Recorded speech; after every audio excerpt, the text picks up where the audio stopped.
Well, good afternoon. It is certainly a pleasure to be here with you and to hear him say that, all that stuff, I'm tired. In my 40 plus years of being on this planet and 10 plus years of owning the Communications Group, because being here tells me that you are serious and that you're committed to a vision of being an entrepreneur. And being here for these 20 minutes, the things that I will share with you, I tell you that I have learned more from you than I possibly can give you in just 20 minutes. When I was a student at Hampton University, I knew by my sophomore year that I wanted to be an entrepreneur. Doing all the things that you're doing, attending conferences, I started working my network, or as I say, networking, sometimes people think it's just about socializing, but truly you have to cast your net and cast in and pull the people in that will help you elevate your ideas and grow your businesses. So you have to work that net. And when I talked to a lot of the students, I said, what has been the most marvelous experience for you thus far? Some of them said, just getting here has been marvelous for me because I've never traveled outside of the city in which I grew up in. I said, wow. Others said, being able to dialogue with people who think like I think, who feel like I feel, who understand what it means to be an entrepreneur. Because it truly is a journey, isn't it? Yes, it is a journey. It's a wild ride, but it's a good ride. I promise you, it's a very good ride. And so you've spent the last 2.5 days moving in between workshops and exchanging ideas with your colleagues, presenting your ideas in competitions, and you have done a fabulous job. Kudos to all of you.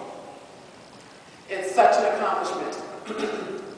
And I think it is marvelous because you all are so passionate, you're determined, you're outspoken. We were talking about the questions that you asked. There are no holds barred. People ask anything that comes to their mind, and that thrills us because we want to make sure that we share and give you the tools that you need to be able to be excellent in business.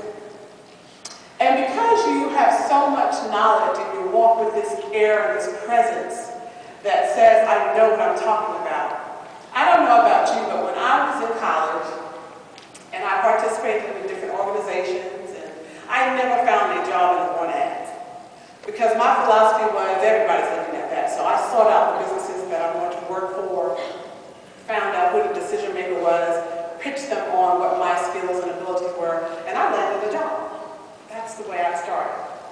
And so in college, when I was about your age, a lot of people said, oh, she's conceited. You have anyone ever say that you're conceited? Well, it's not conceit. The next time someone says that to you, you need to tell them it's not conceit. Instead, what they smell is the aroma of confidence. That's what that is. All right.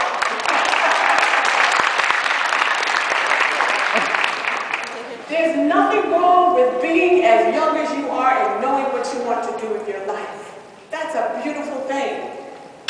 The thing is also that you have to make sure that you remain open to people who want to share and help you grow. That's really important. One of the most important things the gentleman shared with me was, he said, do you feel like you're the smartest person in your group?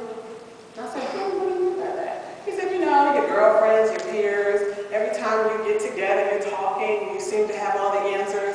And I said, actually I do. How many of you feel like you're the smartest person in your kind of cluster of friends and significant others and all that kind of good stuff? Well, you know what he told me? Find a new group. Broke my heart. I said, why do I have to find a new group? He said, because you've reached your max point.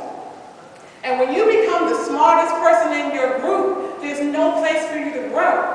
That doesn't mean eliminate your friends and your associates, but it means, as Stephen Covey says in his book, The 7 Habits of Highly Effective People, always think with the end in mind. And you can't get there from here if you're the smartest person, because then you have no one to feed off of. You have no one to learn from.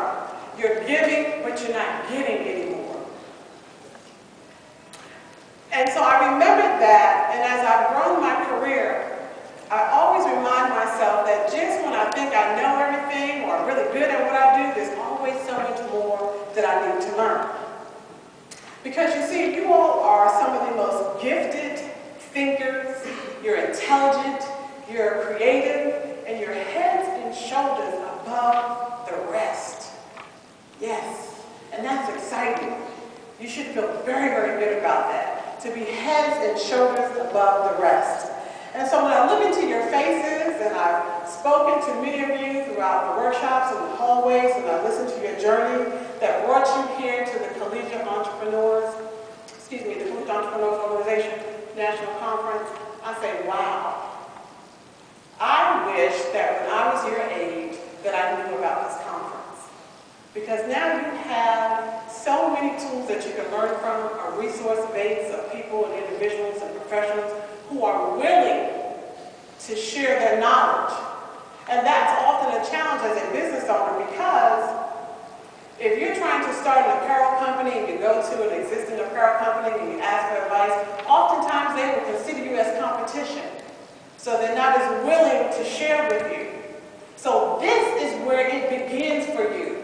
This is where you have to think outside the box and do things that are not as comfortable for you. So that means moving away from the table that you're always sitting at and deciding that when you look through this program, you find the person who's going to give you what you need so that you can grow and elevate your knowledge base and your understanding of what it takes to grow a business, maintain a business, and to stay in business. Because that's truly where the rubber meets the road. And so I tell you about this game of entrepreneurship. It's an interesting journey. And I call it a game because, you know, games have players and rules, and it has measurable outcomes. And depending on how well you play the game, there can lead to some detrimental results, or you can have some really high yield benefits. And of late, we've seen a lot of troubling news. Am I correct? Seen a lot of things that may make you a little nervous. We've had over 100 banks closed throughout the United States. Wow, that's a lot. We've seen newspapers, magazines struggling, trying to find new ways to reach out and grab subscribers and compete for advertising dollars. We've also seen a lot of companies who have reduced their budgets and not spend as much. So that makes it harder for smaller businesses and startup businesses to compete. You know, that might seem like it's very, very troubling and it can scare a lot of folks. But not you. You know why? Because you're enterprising entrepreneurs.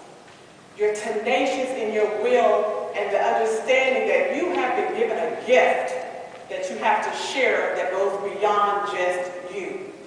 You are diligent in your spirit to know that it's not just about me. And yes, the handwriting may seem like it's a little scribbly, it may seem like it's a little hazy, the weather may seem a little foggy, the storm may seem like it's here. But this is the beautiful thing about enterprising, tenacious entrepreneurs. They don't get scared by that. Instead, they get challenged by it. That's what they do. They look at it as an opportunity to find ways to do things